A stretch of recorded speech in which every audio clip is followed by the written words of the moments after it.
Hi there guys, this is Jazz aka Trend Trader for you. So in this video I'm going to talk about how to optimize your Thinkorswim. Basically I'll go through a few of the steps that you can follow which are pretty easy, okay?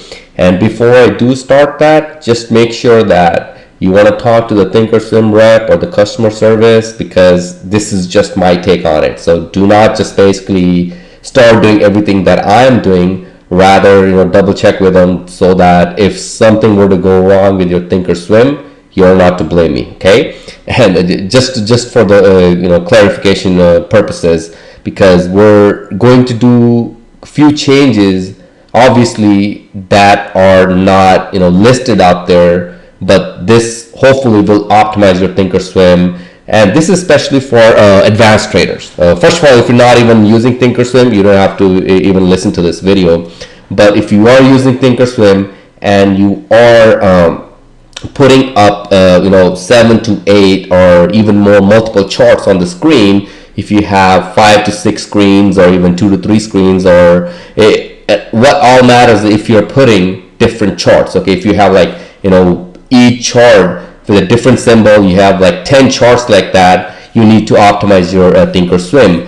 And only if it is slowing down your system, only if you're seeing a lag on your Thinkorswim or the codes, etc., and if not, you don't have to make any changes. So I'm gonna go through the list and we'll go over what exactly can you do. I'll walk it from the simplest to the most sophisticated one. Okay, by the way, I'm drinking some Jack Daniels right now. It was on sale, so figure, why not buy it, right? We're traders, we buy everything at wholesale. Not that I'm going to sell this, but we buy the stocks or the instruments on wholesale, sell at a retail, okay? That's how the trading needs to be worked. And so let's get started, okay? So first of all, before I do this, let me start up the Thinkorswim. The very first step that you want to do is, let me start this up so you can see the screen in here. The very first step you want to do is load up your Thinkorswim, okay? Before it even starts, don't enter anything, okay? Don't enter your password or your username. Just go right into this little gear icon, okay? The first thing, which is the simplest thing you could do to speed up your Thinkorswim, is you can increase the memory usage, okay? Again, I'm not a completely computer savvy in this, so what I'm talking about is what I've talked to a bunch of representatives over at Thinkorswim by chatting or by calling, and just figure out why not put a video so you can help others out there, okay? So the minimal amount is 64, okay? You can change, it doesn't really matter, 32, 64. This is used, the memory is used when you're actually loading up, when you're about to start the Thinkorswim, okay? So it really doesn't matter. Once it started, this really doesn't matter, okay? And this is where you want to be focusing on, okay? So as you could see, my maximum setting on this is 6140 megabytes, okay? So usually when you start up your Thinkorswim, when you, let's just say you just are a new client, or you just became a member of Thinkorswim, this now might not be at 6142. Usually it would be at 768 or 1536. So you want to make sure, okay, that you can maximize it. How do you exactly maximize it? Okay, let's step back a little bit, okay? When you downloaded Thinkorswim, and first thing you needed to do is make sure that you're downloading 64-bit, not the 32-bit, okay? 64-bit is, again, don't ask me all the technical questions, because I know that 64-bit runs faster. It has a more basically, it speeds up your system a lot faster than the 32-bit. How do you find out that? This is how you find out. You are going to basically go into your C drive, okay, and you're going to look into program files. When I talked to the rep, he said if you have 64, okay, bit Thinkorswim, if you don't, this is if you don't know if you have 64-bit, you're going to click on the program files. You're going to try to locate Thinkorswim. Okay, once you start locating Thinkorswim, if you have your Thinkorswim in program files, in this program files, that means it's 64, okay? If you have your Thinkorswim in this x86, If I click on T, I don't see a Thinkorswim in here. Okay, in fact, I have to re-download it on this computer so that it's 64-bit. If you see your Thinkorswim located in the program files x86, that means you're running 32-bit. Okay, if you have your Thinkorswim downloaded into program files, not the x86, just simple program files, that means you're running 64-bit version. Okay, so that's the first step you need to do. Okay, another thing is that if you are running 32-bit, you won't even see this option. Okay, you won't even see this option 3070 to 6142, because the maximum memory on 32-bit, according to my understanding, again, this is according to my understanding. If you have any doubts, please contact them and they will let you know. Okay, I'm just making a video again, I said, just so that you know, people watch my videos, and hopefully if somebody is watching them, they can learn from it. Okay, so if you have 32-bit, it might not even go above 3072. It might just say 2056, something like that. So that's why, that is where I know that I'm running 64-bit. That's a big difference, running from 64-bit to 32-bit, because with 64-bit you have an option to go up above 3072, 6142.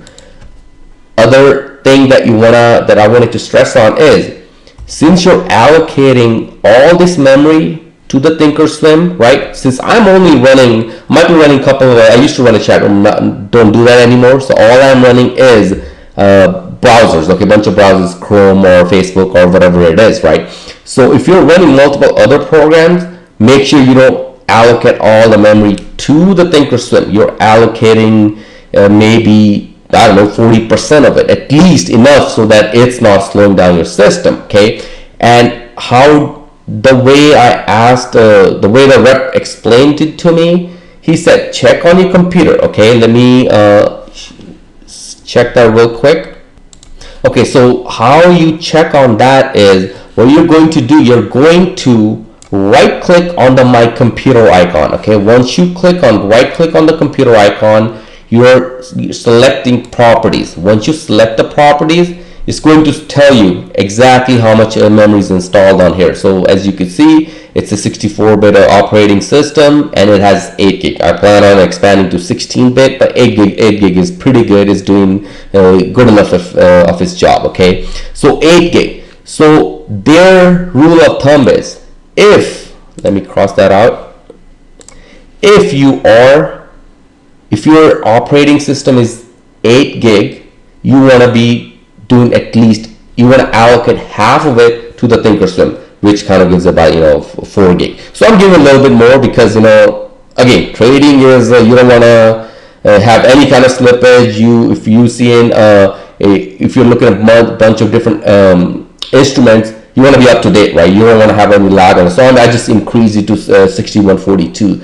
So this is the biggest step and the easiest step you could do. Okay, before you start up, click on the gear icon. Okay, click on the gear icon, leave that at 3264, doesn't matter, you don't need to increase it. Okay, this one, if you want to maximize all the way, it's totally up to you. Don't worry about this is all your personal preference, however you want to do it. Okay, so those are the things that you want to do. Okay, so now let me go back. Okay, now second step is, if for instance, let's just say you are running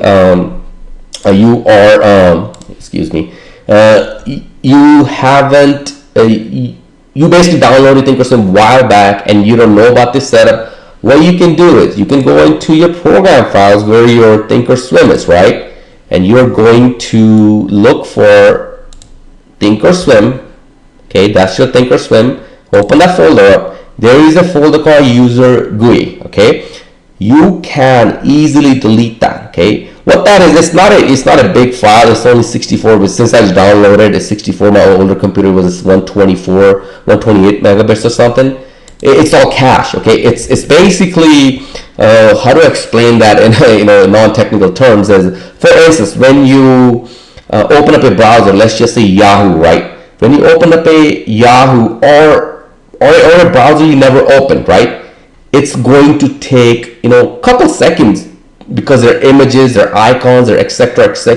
So it is basically seeing that web browser for the very first time. Okay, Now, let's say if you open that browser a day after, okay, let's just say you open the browser today, that website or whatever it is, Trend Trader for you opened it today, and you open it tomorrow again.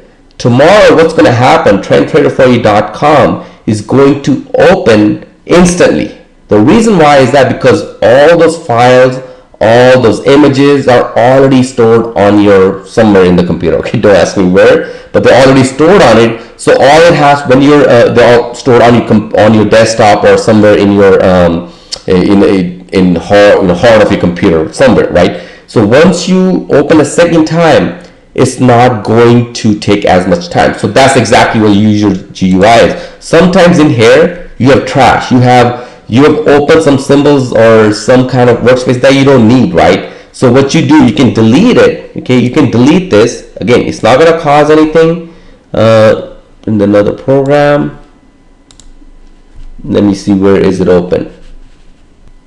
Oh, that's because I need to close it out. Okay, I need to close out that. If I do that now, there you go, right?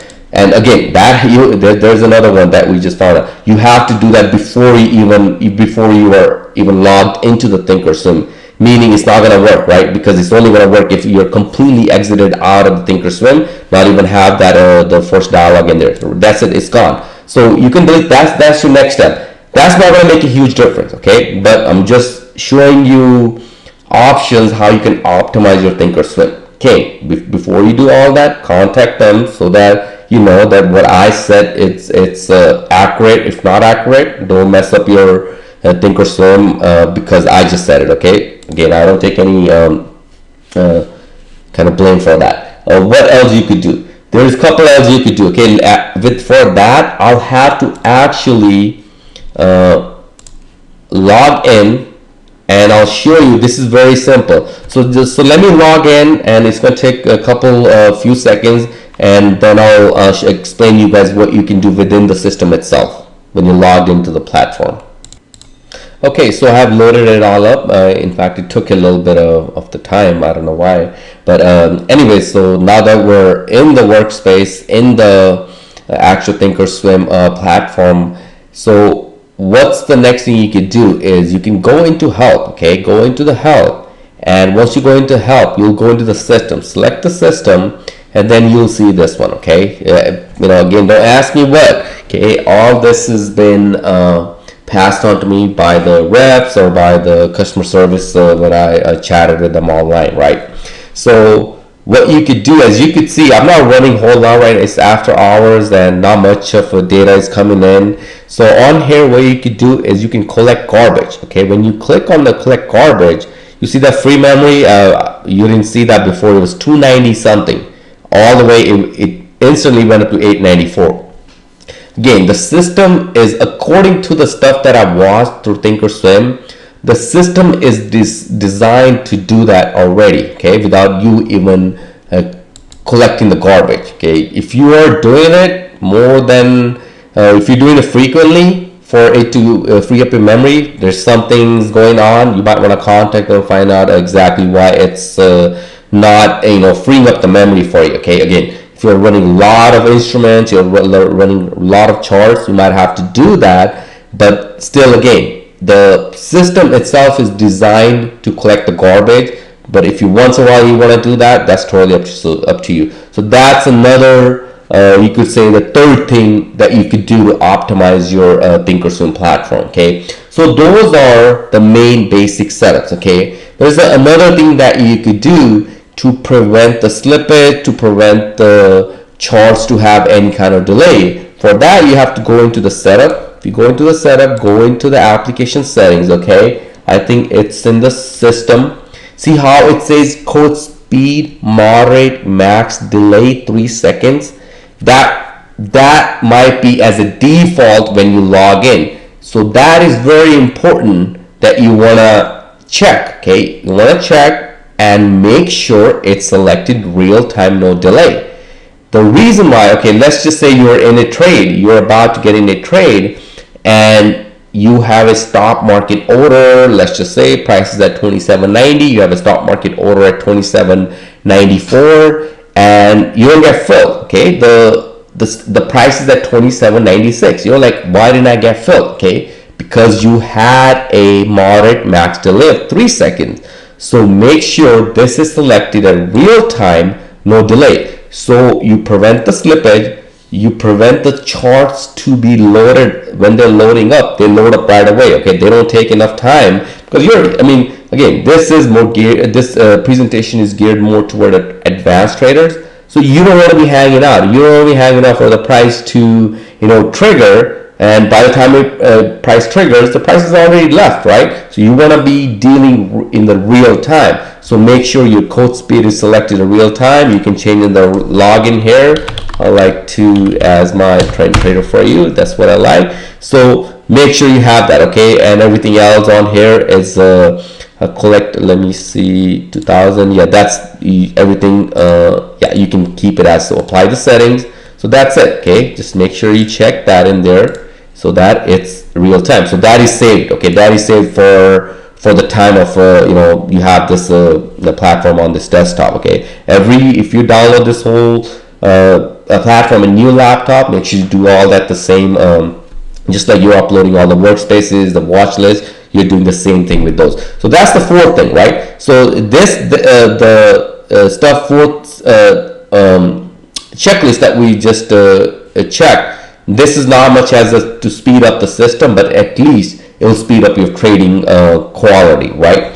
So those are the main thing. The last one that I'm going to show you, it's not risky, or it's just a little sophisticated to perform the whole thing. It's called going into the VM Thinkorswim.VM options and maximizing it in a way where the code was provided to me by the rep. Again, this is where you want to make sure if you're doing it, check with them. It works for me, and if it doesn't work for you, don't come and bang it on my door, because I'm just here providing free stuff, and if it doesn't work out for you, hey, don't blame me. Okay, so let's do that last thing. Okay, what I'm going to do is going to minimize this. Okay, minimize this and open my desktop up.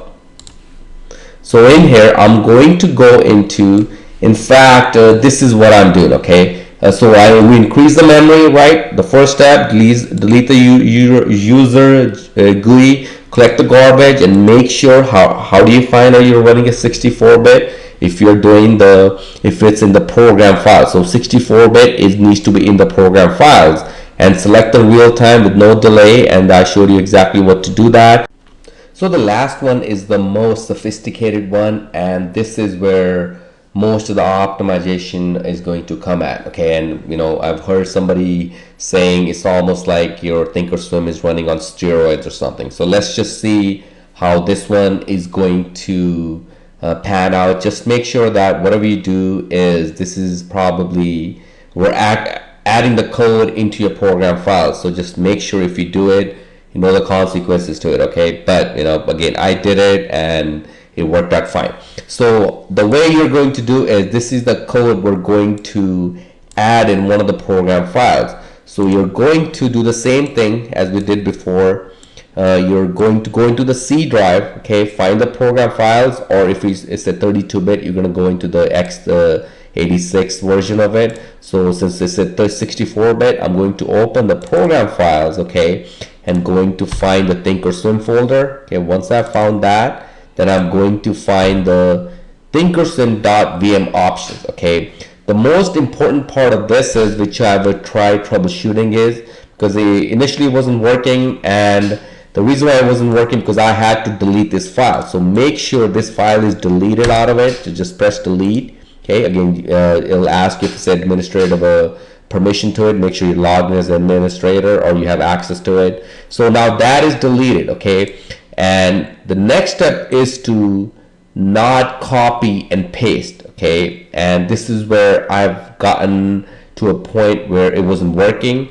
What you need to do is, you're actually going to literally move it out, drag it from here to your desktop, okay, so that it's not appeared in this section. Okay, so this is where it comes down to Thinkorswim VM options.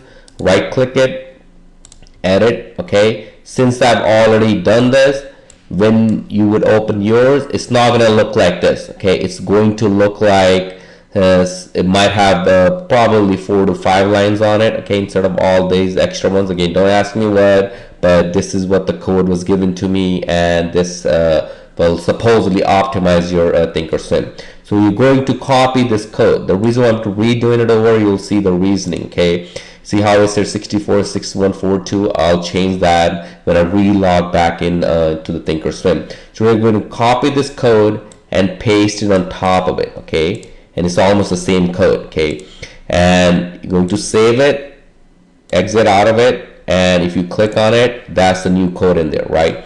So what you're going to do is just make sure that you're not copying pasting it. You're literally moving the file out of the program file Thinkorswim onto your desktop or wherever you want it. Then you take the file back into this again. Okay, now that's a new file. Again, you'll need administrator permission. Click. So if you click on it, right click, edit, you see the new code is in there. Okay, exit out of it. You're going to open the Thinkorswim again. Open the Thinkorswim. Okay, and it's going to do a little update or whatever it is. Shouldn't take that long. And again, see how it's memory usage, it flipped back in 2024 to 248. Go back in there, change it to, I'm going to maximize this one, like I said, you don't need to, so keep it as is. Save it. Okay, just to double check on what we did. Okay, I'm going to exit out of it and make sure that setting didn't change anything in the program files. So I'm going to back, same thing, Thinkorswim, find the Thinkorswim VM option. There you go. See how it automatically, the settings were changed from 1024 to 2048 to 64 to 60 because I did that initially logging in. Everything else stays the same. Again, this is something, again, you have to remember to make sure to delete that file. If you move this file out of here, okay, just this file, and add the new code on top of it and drag it back in there, it might not work. It might still say whatever the previous code was in there because of this file. So don't ask me why. You have to delete this file for it to make all the changes necessarily. Okay, so go back in here, see if that didn't change anything. Okay, installing updates. There you go. Now you have it. Okay, so memory usage minimum, max, and that is the most ultimate, most sophisticated step you have to take.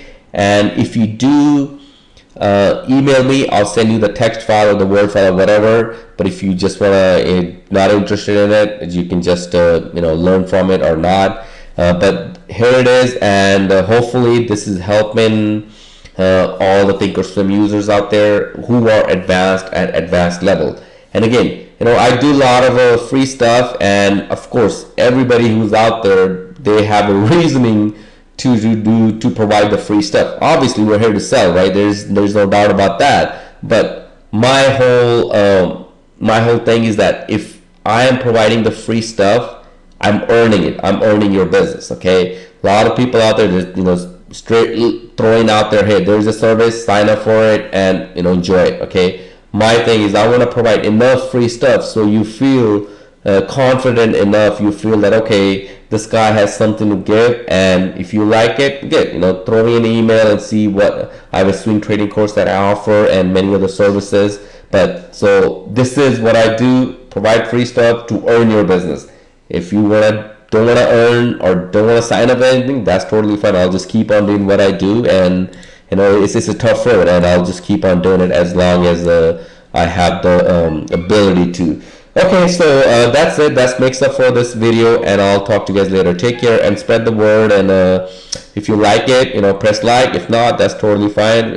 Leave a comment or however I can help you. Again, don't I provided all the stuff that I could in this video, so don't please IM me and say, okay, this is not working, this is not working. If it doesn't, the best help is to contact Thinkorswim. Okay, and what I provided, it works for me. If it doesn't, they will be at your support. Of course, they are out there providing all this software and everything for free. I'm sure they will help you in there, but don't, time is money, and my time is important. I gotta, take care of the kids, etc., etc. So if you say, I'm okay, this is not working, that's gonna take a lot of my time out, and that's why I made this video. If it helps, good. If it doesn't, you don't have to do, you don't have to apply the same route that I did. Take care. I'll talk to you guys later. Bye.